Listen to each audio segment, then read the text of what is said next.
Ingin memahami video-video bahasa Inggris seperti ini, sehingga bisa belajar lebih banyak dari orang sukses dunia? Yuk pesan English Hack sekarang juga. English Hack, the dark secrets of the English learning hack. Hello there and welcome. I'm Bob Proctor and I am attracting good, great, and wonderful things into my life. Money comes to me in increasing quantities through multiple sources on a continuous basis through the law of attraction. And that's what I want to talk to you about, the law of attraction. See, the underlying law that regulates supply in the world of effects has two important phases. One is desire, and the other is expectation.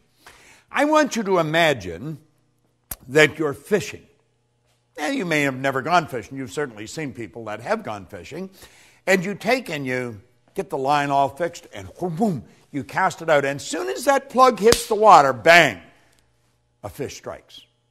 Now, you got the fish on the end of the line, but you are never going to have that fish if you don't reel it in. Well, you see, when we desire something, we are instantly connected with the invisible side of whatever good we desire. It's expectation that reels it in. Now, most people don't understand this, and they attract what they don't want rather than what they do want. I remember years and years ago, I got a bumper sticker that said, "Expect a miracle."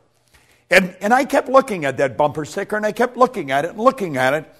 And I got to the point where I was expecting something so good to happen in my life that I wouldn't be able to explain it. You see, I come to realize that a miracle is a word, Voltaire said, it's a word that we invented to express the known effects of unknown causes. It's something that's so good that's happened to us that we're at a loss to explain how it happened. I want to explain how I attracted something into my life that literally changed my life, changed my business, but it changed the lives of 200 or 300 million people as well. I got a phone call on my cell phone, and it was a very garbled message. I had difficulty understanding it, and I didn't delete it, but I just kept hitting the pound or the hash and leaving it there in the phone. And one day, my phone was full. So I thought, well, I should empty the thing. I think I was in an airport at the time, so I sat down and I took all the messages off one at a time and wrote them all out and then deleted them. And I phoned Gina Hayden, who's worked with me for the past quarter century, and I said, Gina, I think this woman's name is Glenda, and I think this is the phone number. It sounds like an Australian phone number. Would you phone now? There's something about a film. Would you phone and see if the number's even the right number? Now, I'd had it on my phone for a good month. And so at any rate, a couple of days later, or maybe even later that day, I've forgotten now, and I'm talking to Gina, and she said, well, that was the right message. Her name was Glenda, and you had the right phone number, and there's a film crew in from Australia, and they're shooting this film, and they really wanted you in it. But they haven't been able to reach you, and they're shooting in Aspen all weekend, and they're going back to Australia first of the week.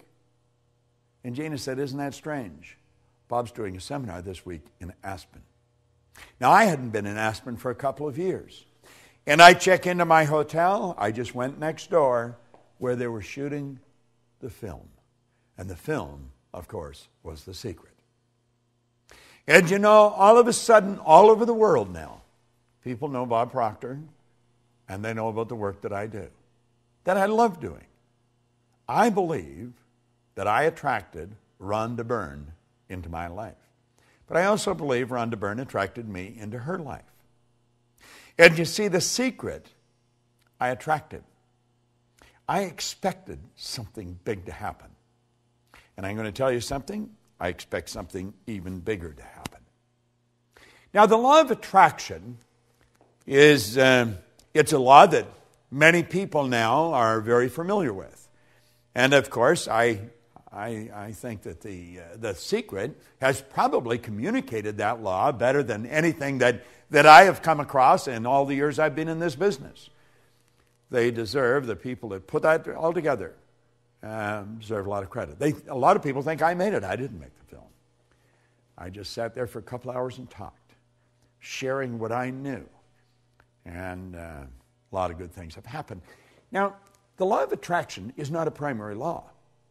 The law of vibration is the primary law. See, everything in the universe vibrates. We literally live in an ocean of motion. I want you to look at the walls that surround you. You think those walls are solid. They're not solid. Nothing is resting. Everything is moving. A body in a coffin is moving. Now, you may think that I'm sniffing something, but I'm really not. If you go into a funeral home and pick up the remains and look at it through a microscope, you will see particles of energy dancing right before your eyes. Now, if it wasn't moving, how would it ever change to dust? Well, you see, you and I have a brain. And our brain is an electronic switching station. And our thoughts activate brain cells and control the vibration we're in. And the vibration we're in controls what we attract into our life.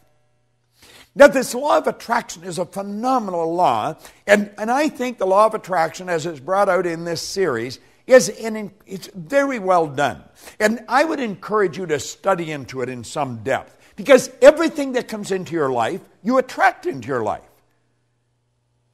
Now, you may be saying, does that mean that I have a cold, that I sat and thought I'm going to get a cold? No, it doesn't mean that at all. But you did attract the cold. You see, I don't think you sit and think I'm going to attract a cold. I think you put yourself in a very confused vibration. There's a law of gender. It decrees that all seeds have a gestation and incubation period. And after about 30, 45 days of going through that indecision, that confused state, you have a cold. That's what the cold is. It's just the expression of all the confusion. Anyway, we do attract everything into our life. Now, for many, many years, I had a terrible time with money, as most people do. And I was forever letting my outside world control my thinking.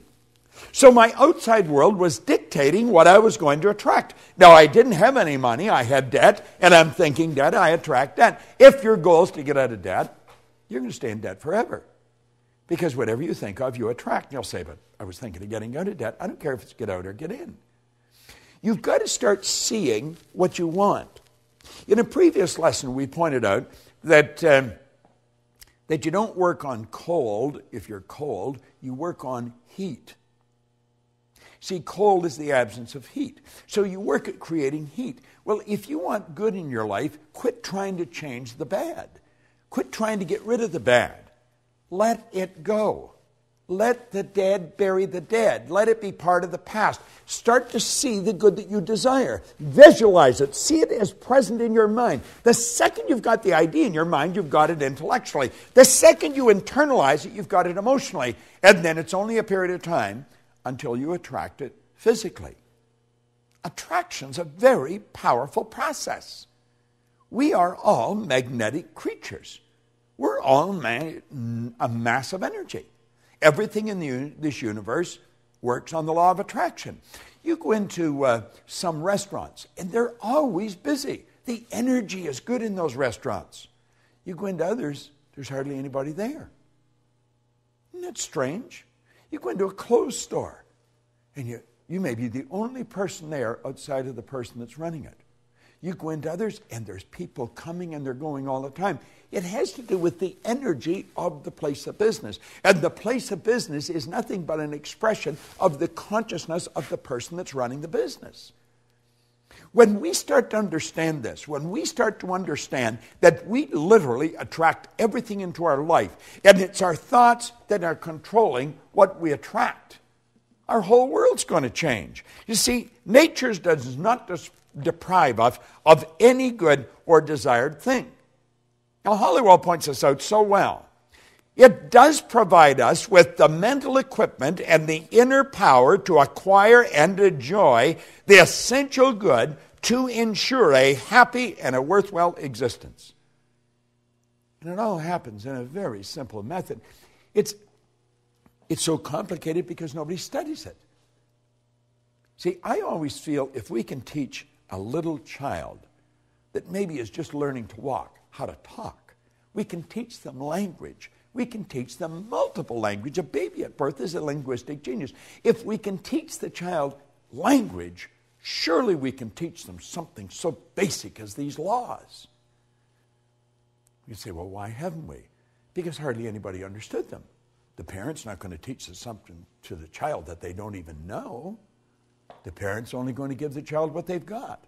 You see, what you don't fix, your kids are going to inherit. You should put a big sign on the refrigerator, attraction. Put it on the outside of your bank account. Hang it in your mirror where you put your makeup or shave in the morning. Put the word attraction everywhere. And start to realize whatever you want, you'll begin to attract. That is an absolute law. This isn't just my idea. It is an idea that I've fallen in love with. And I want to recommend you fall in love with it. Study these laws every day. Now keep in mind, this video series is just an overview of these laws. Get into it in depth. Get the script. Study the script. You'd be so glad you did. This is Bob Proctor. Thank you.